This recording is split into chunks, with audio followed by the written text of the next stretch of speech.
I am amazed and happy. We were told it would take till spring for the city of Moore to pick up all this October storm debris, tree limbs, everywhere in the city, piles everywhere.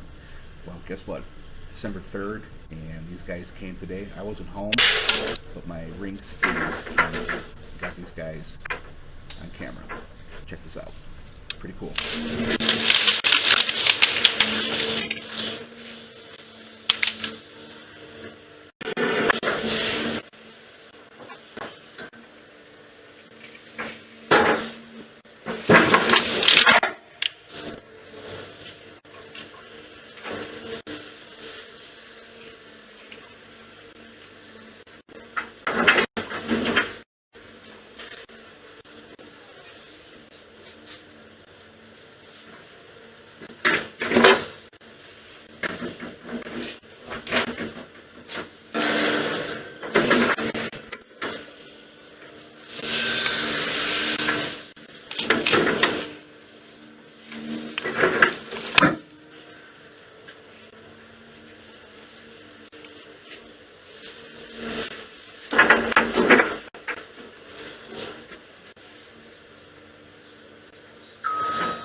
Well, they didn't get everything, but that's okay. I just used my shop broom and 80-volt cobalt leaf blower and got everything else cleaned up. No big deal.